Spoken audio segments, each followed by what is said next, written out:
2 है। यहां तक बात समझ में? अब जब ये वैल्यू ऐसी आ गई, इसको अब हम करेंगे ये जैसे 1 के अपॉन था, एडिंग इक्वेशन 1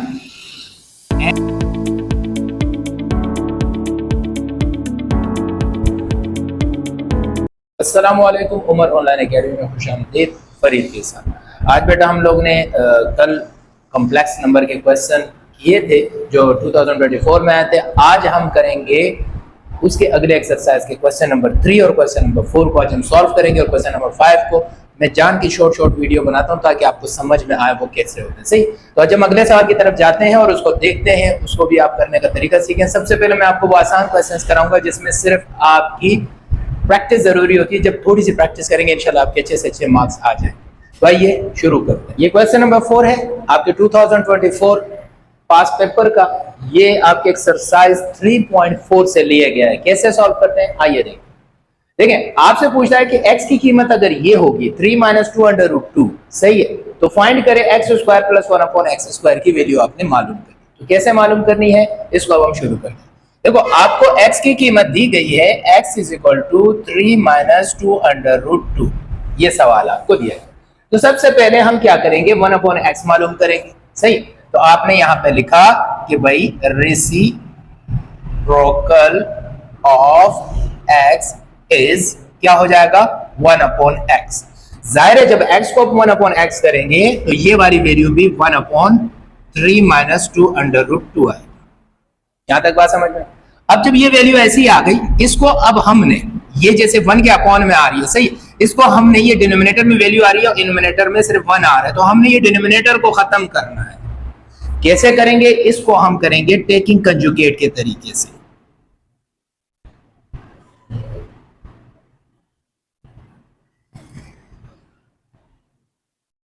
सही, कंजुगेट के तरीके से कैसे खत्म करते हैं जरा देखें। 1/x इसी तरह लिया, 1/3 - 2√2। इसी सेम वैल्यू से हम क्या कर देंगे, मल्टीप्लाई भी कर देंगे और इसको डिवाइड भी कर देंगे। लेकिन जो साइन यहां पर है वो साइन यहां पे चेंज हो जाएगा। अगर यहां माइनस है जो नजर आ रहा है वो प्लस हो जाएगा, माइनस है तो यहां प्लस हो जाएगा, और अगर यहां प्लस है तो दोनों तरफ माइनस हो जाएगा।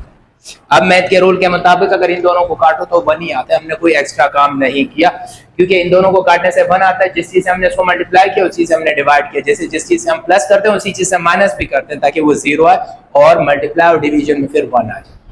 यहां तक बात समझ में आती। अब क्या होगा कि ये जो 1 है ये मल्टीप्लाई ऊपर वाली रकम से होगा, सही, और डिनोमिनेटर से मल्टीप्लाई होगा, इनोमिनेटर से मल्टीप्लाई होगा। तो हम करते हैं, सही। यहां पर अब आप देखिएगा इक्वल टू ये पूरी रकम इसके साथ मल्टीप्लाई हो जाएगी, तो ये 3 + 2√2 इसी तरह रहेगा, और यहां पर 3 - 2√2 और 3 + 2√2। यहां तक बात समझ में आ गई। अब और से देखिए यहां पे एक फार्मूला लगता है आपके पास, a² - b² बराबर है a + b और a - b। ये वाला फार्मूला लगता है। तो आप क्या करेंगे, यही फार्मूले की मदद से सॉल्व करेंगे। क्योंकि मल्टीप्लाई करने में आपसे ज्यादा टाइम लगेगा तो हम इसको शॉर्ट तरीके से फार्मूला ही इस पे अप्लाई कर लेते हैं। जब फार्मूला अप्लाई करेंगे तो हमारा टाइम भी बचेगा और प्लस हमारे पास जवाब भी एक्यूरेट आएगा। a + b 3 + √2, a - b 3 - √2। ये आगे पीछे हो सकते हैं, कोई फर्क नहीं पड़ता। तो हमारे पास a का स्क्वायर यानी 3 का स्क्वायर हो जाएगा यहाँ पर, माइनस फिर b का स्क्वायर यानी कि 2√2 का स्क्वायर हो जाएगा। यहां तक बात समझ में आ गई। अब आगे देखिए लीजिएगा बेटा, ये ऊपर वाली रकम तो ऐसी ही रहेगी, इससे कोई फर्क नहीं पड़ेगा। 3 का स्क्वायर क्या हो गया 9 और माइनस इसी तरह रहा। ये स्क्वायर 2 पर है तो ये आ गया 4, और ये स्क्वायर रूट पे तो रूट से स्क्वायर कैंसिल, आपके पास 2 आ गया। यहां तक बात समझ में आ गई। आगे देखते जाए बेटा।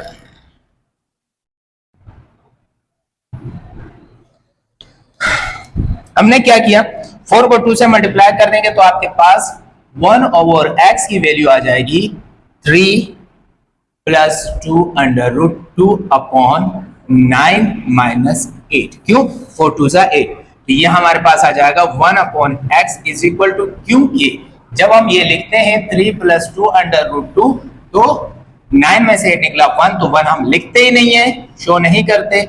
सही है, तो ये आपके पास इसकी वैल्यू आ गई। इसको हमने इक्वेशन नंबर 2 का नाम दिया और ये जो पहले वाला था उसको हमने इक्वेशन नंबर 1 का नाम दिया। अब 1 2 का नाम भी दे सकते हैं, आप डायरेक्ट लिख भी सकते हैं। यहां तक समझ में आ गई। तो हमारे पास x की रकम आई है, एक्स स्क्वायर की नहीं आई, 1/x स्क्वायर की भी नहीं आई है, लेकिन x और 1/x की वैल्यू हमने निकाल दी। अब हम स्क्वायरिंग करने चाहेंगे।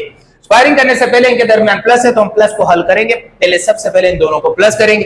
तो यहां आपने लिखा एडिंग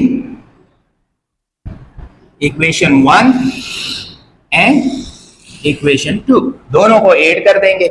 ऐड करेंगे तो आपने सिंपल लिख दिया। कैसे देखें जरा गौर से, x is equal to 2 sorry बेटा 3 माइनस 2 अंडर रूट 2 और 1/x is equal to 3 plus 2 under root 2।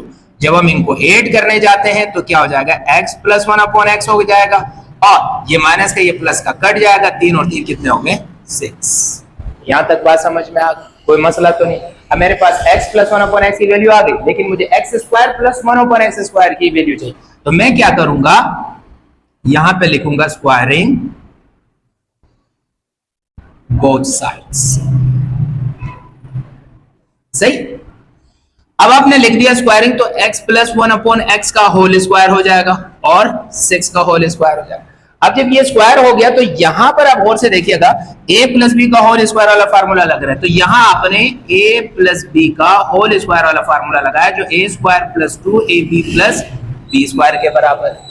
समझ में आ रही है बात? यहां अब इसकी जगह x यानी a, तो क्या हो जाएगा आपके पास, x का स्क्वायर आ जाएगा प्लस 2 फार्मूले का, a यानी x, b यानी 1/x प्लस b का स्क्वायर यानी 1/x का स्क्वायर। यहां 6 का स्क्वायर आपके पास 36। यहां तक बात समझ में आ गई। अब ये x और ये 1/x मल्टीप्लाई करें तो x 1 से x हो जाएगा, x x कैंसिल हो जाएंगे, तो ये हम डायरेक्ट काट देते हैं। सही है, ये आ जाएगा आपके पास x square plus 2 plus 1/x square. क्यों? क्योंकि 1 का स्क्वायर 1 रहेगा, x स्क्वायर आ गया। अब आपके पास 36 आ गया। अब यहां देखें, मुझे क्या पूछा था, x square plus 1/x square, x square भी आ गया प्लस 1/x स्क्वायर भी आ गया, लेकिन यहाँ पे 2 एक्स्ट्रा है, 2 ज्यादा है। तो 2 को हम क्या कर देंगे, या प्लस हो रहा है उस तरफ जाके माइनस करवा देंगे, या दोनों तरफ माइनस कर देंगे। तो ये जो 2 का नंबर है, ये जो आपको नजर आ रहा है ये वाला, इसको हम यहां ले जाएंगे, क्या हो जाएगा, -36 में से ये माइनस हो जाएगा। तो आपके पास आंसर आ जाएगा x square plus 1/x square is equal to 36 minus 2। तो आपके पास होगा x square plus 1/x square is equal to 34। तो ये बन गया आपका आंसर जो आपने बुक में लिखना है। तो इस तरीके से आपको पता चला कि किस तरीके से हम x square plus 1/x square की कीमत निकालेंगे अगर हमारे पास एक वेरिएबल x की कीमत गिवन हो। तो उम्मीद करता हूं सवाल आपको करा है, शॉर्ट भी करा है और आसान भी करा है, और हम हर एक सवाल के लिए ज्यादा से ज्यादा कोशिश करते हैं ताकि आपको आसानी से समझ में आ सके, आसानी से समझ में आ सके और आसानी से आप इसकी प्रैक्टिस करेंगे। तो उम्मीद करता हूं समझ में आया होगा सवाल। तो इसी तरीके के मुख्तलिफ सवाल आते हैं, सही है, तो वो आपने स्टेप टू स्टेप करने हैं। 3.4 एक्सरसाइज से ये सवाल लिया गया है। एक्सरसाइज कौन सी एक्सरसाइज का, ये एक्सरसाइज नंबर 3.4। मैंने लोगरिथम अभी नहीं करा, लोगरिथम का सवाल वो भी इंपॉर्टेंट है, हर वक्त आता है, इंशाल्लाह उस पर अलग से एक पूरी वीडियो बनाएंगे, सही है। तो आइए अगले सवाल की तरफ। ये सवाल हमारे पास अगला सवाल है हमारे पास क्वेश्चन नंबर 5, जिसमें अपने फैक्टर थ्योरम के जरिए इसके फैक्टर करते हैं। सबसे पहले एक बात याद रखिएगा, रिमाइंडर थ्योरम और फैक्टर थ्योरम ये अलग अलग चीजें, सही है। सबसे पहले हम फैक्टर थ्योरम से हल करते हैं, अगर उसके बाद फिर ये रिमाइंडर थ्योरम में चला जाता है। तो इसीलिए तो आपने आसानी के लिए, समझने के लिए इसको गौर से देखें, इसको हम कैसे हल करते हैं, आइए देखें। तो ये आपके पास सवाल है, सवाल लिखा हुआ by using the factor theorem. Factor theorem को हल करते हुए इस क्यूबिक क्वेश्चन, क्यूबिक इसलिए कह रहा हूं क्योंकि इसकी सबसे बड़ी पावर क्यूब है, इस क्यूबिक इक्वेशन को मालूम करेंगे। कैसे मालूम करते हैं, तो इसका सबसे पहले हम रिमाइंडर निकालते हैं, सही है। और रिमाइंडर ऐसे निकालते हैं, मैं आपको एक आसान मेथड भी आज बता देता हूं कि हम क्या करते हैं। इसका एक फैक्टर ऐसे निकालते हैं जिसमें हम मुख्तलिफ किस्म की वैल्यूज को अपने एतबार से पुट करते हैं। जैसे कि मेरे पास ये सवाल है, जरा गौर से देखिएगा, ये सवाल है मेरे पास x³ plus 5x² minus 4x minus 20, ये सवाल है मेरे पास। या मैं क्या करूंगा कि x की मुख्तलिफ वैल्यूज पुट करूंगा, यानी x is equal to 1 put करूंगा, देखूंगा क्या ये पूरी इक्वेशन 0 हो रही है नहीं हो रही, x is equal to 2 put करूंगा, x इज इक्वल टू 3, फिर इसे x इज इक्वल टू -1 -2 -3 +-4 +-1, इस तरह के मैं वैल्यू पुट करता जाऊंगा ताकि ये 0 आ जाए। तो उससे बचने के लिए मैं आपको एक आसान मेथड बता देता हूं। आप क्या करें, आप इस नंबर को देखें कांस्टेंट, ये कांस्टेंट कौन कौन से नंबर कौन कौन से टेबल में आ रहा है, यानी ये कांस्टेंट। अब जैसे कि 20 जो है वो 2 के टेबल में भी आता है, 20 जो है वो 4 के टेबल में भी आता है, 25 के टेबल में भी आता है, 21 के टेबल में भी आता है, इन 4 टेबल में। तो ये 4 में से कोई सी भी आप वैल्यू पुट करेंगे ये कंप्लीटली 0 हो जाएगा, आपके पास रिमाइंडर 0 आएगा। सही, हम पुट करते हैं सबसे पहले यहां से, ये आप प्लस माइनस दोनों पुट कर सकते हैं। सही, अब हम पुट करते हैं, put x is equal to minus plus में। अब जब हम 1 पुट करेंगे, और से देखिए यहां भी 1 पुट किया, यहां भी 1 पुट किया, तो 1 का क्यूब 1 हो गया। सही है, 1 का क्यूब 1 हो गया, 1 का स्क्वायर 1 तो 5 आ गया। सही है, 1 4 1 4 तो -4 आ गया, -20, तो ये तो 0 नहीं हो रहा, तो इसका मतलब है 1 से नहीं हो रहा। सही, इसी तरह -1 करेंगे उससे भी कोई फर्क नहीं पड़ेगा। हम क्या करते हैं, 2 पुट करते हैं। 2 पुट करने के लिए आपने क्या किया, यहाँ पे 2 का क्यूब प्लस 5 2 का स्क्वायर -4 2 और -20 इसी तरह का, इसमें तो बाकी कोई टेंशन की बात नहीं। 2 का क्यूब मतलब 8, सही है, प्लस 5 2 का स्क्वायर मतलब 4 -4 2 8 -20। सही, अब ये 8 तो इसी तरह रहा, 5 4 20, ये दोनों जमा हो गए, माइनस के माइनस के इसलिए -28, ये दोनों जमा हो गए, ये +28 और -28 कट गए, रिमाइंडर आपके पास क्या है, 0 है। अगर मैं इसको, ये तुम्हारे पास क्या कहलाएगा, पॉलिनोमियल ऑफ x, इधर मैंने पॉलिनोमियल ऑफ 2 रखा। सही है, इस तरह चलता रहा, और मेरे पास जब पॉलिनोमियल ऑफ 2 मैंने रखा तो ये मेरे पास 0 है, तो इसका मतलब है कि मेरा रिमाइंडर क्या आ रहा है, 0 आ रहा है, रिमाइंडर 0 आ। अब मेरे पास रिमाइंडर 0 आ गया। सही, तो इसका मतलब है कि ये किस पे 0 हुआ, आपका x इक्वल टू 2 पे 0 हुआ। तो जब आपके पास x इक्वल टू 2 पे 0 हुआ, 2 को जब आप यहां पर ट्रांसफर करोगे तो x -2 आ गया आपके पास, यहां आ गया, इक्वल टू 0 बच गया। तो ये जो वैल्यू आपके पास रहेगी ये एक फैक्टर बन गया क्यूब। समझ में आ गई बात, x -2 एक फैक्टर हो गया क्यूब। यहां तक बात समझ में आ गई, अभी तक तो कंप्लीटली फैक्टराइज नहीं हुआ। सही, अब आगे क्या करेंगे, अब आगे आप इसको सिंथेटिक डिवीजन से सॉल्व करेंगे।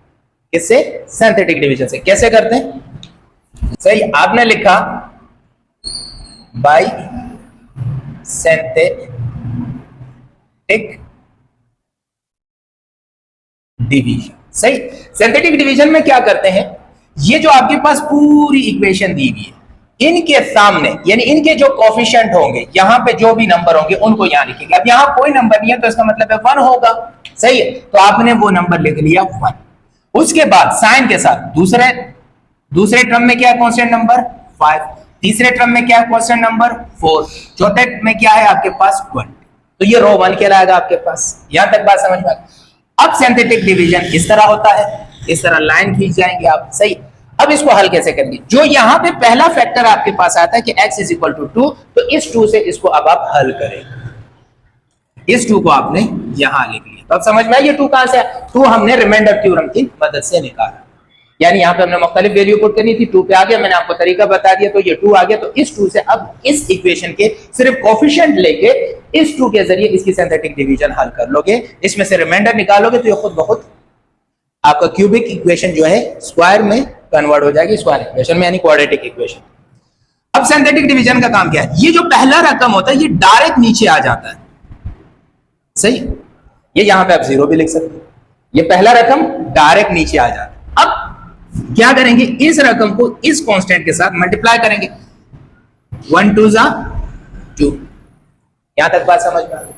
अब सिंपल करना है, प्लस हो रहा है तो प्लस कर दो, माइनस हो रहा है तो माइनस कर दो। अब 2 के सामने कोई साइन नहीं है तो प्लस है, 5 भी प्लस में, दोनों जमा होकर 7 आ गया आपके पास। अब क्या करेंगे, 7 को 2 से मल्टीप्लाई करेंगे, 7 2 14। यहां तक बात समझ में आ गई। अब 14 में से 4 माइनस का, ये प्लस का, ये दोनों प्लस के तो जमा हो गया, ये माइनस हो जाएंगे, तो आंसर क्या आ जाएगा, प्लस का 10, क्योंकि बड़ी रकम 10 क्या है। अब क्या करेंगे, इस 10 को मल्टीप्लाई कर देंगे 2 के साथ, 10 2 20। सही, सॉरी ये 20 का मैं माइनस साइन लिखना, यहां तक बात समझ में आ गई। अब देखिए +20 में से -20 गया तो कैंसिल, आंसर क्या है 0, तो ये जो आपके पास 0 आता है ये क्या कहलाएगा आपके पास रिमेंडर। यहां तक समझ में आ गई। अब आपके पास इक्वेशन क्या बनी, 1 + 7 + 10।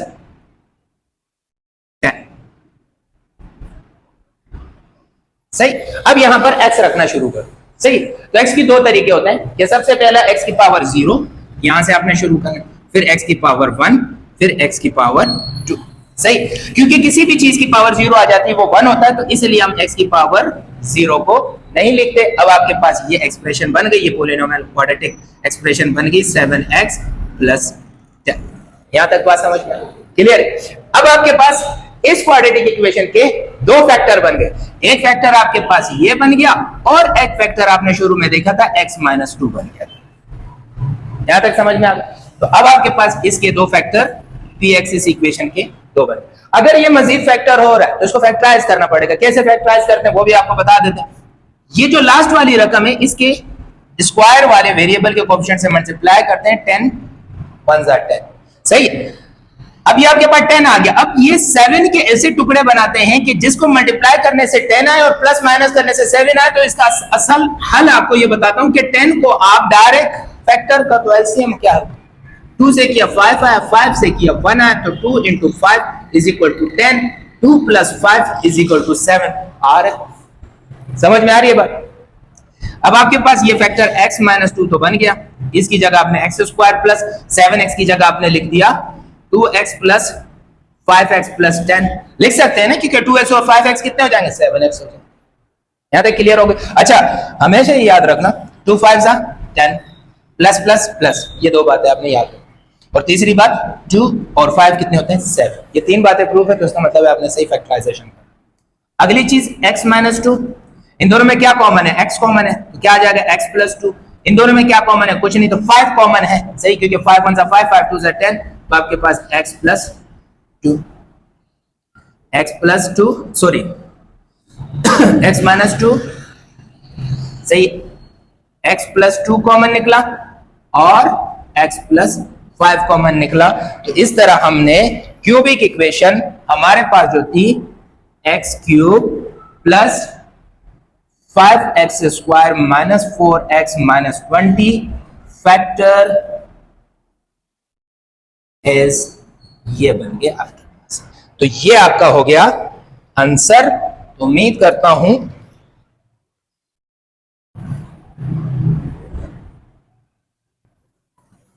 आपको सवाल समझ में आ गया। तो इसी तरह हम मैथ के ये 2024 के अगर तमाम क्वेश्चन को भी सॉल्व करते हैं तो आपके काफी सारे एक्सरसाइज की प्रैक्टिस हो जाएगी। सही है, तो इसी तरह आपने इनकी प्रैक्टिस करनी है फैक्टर थ्योरम के जरिए। अगर सवाल को हल करना होता है तो इसका मेथड ये है। सही है, बस ये बात याद रखिएगा कि फैक्टर थ्योरम और रिमाइंडर थ्योरम इसमें फर्क होता है। रिमाइंडर थ्योरम जैसे आपने ये वैल्यूज निकाली, इस तरीके से हम इसमें से वैल्यू निकालते हैं। ये अक्सर 0 नहीं आता तो उसको हम रिमाइंडर कंसीडर करते हैं। जब आप रिमाइंडर थ्योरम निकालते हैं तो रिमाइंडर थ्योरम के बाद जो अगला स्टेप होता है वो फिर हम फैक्टर थ्योरम के एतबार से आता है। तो उम्मीद करते हैं आपको हमारा ये आज का लेक्चर पसंद आया होगा। इसी तरह में देखते रहिएगा और अपने एग्जाम की तैयारी हमारे साथ जारी रखिएगा। उमर ऑनलाइन एकेडमी को लाइक भी करें, सब्सक्राइब भी करें और इन तमाम वीडियो को आगे शेयर भी करें, उन तक भी पहुंचाएं जिन तक नहीं पहुंच सकते। और कमेंट्स में लाजमी बताएं तमाम के तमाम सवाल इस जैसे आपने सॉल्व करें ताकि आपकी अच्छी प्रैक्टिस हो जाए। इजाजत चाहता हूं, अल्लाह हाफिज।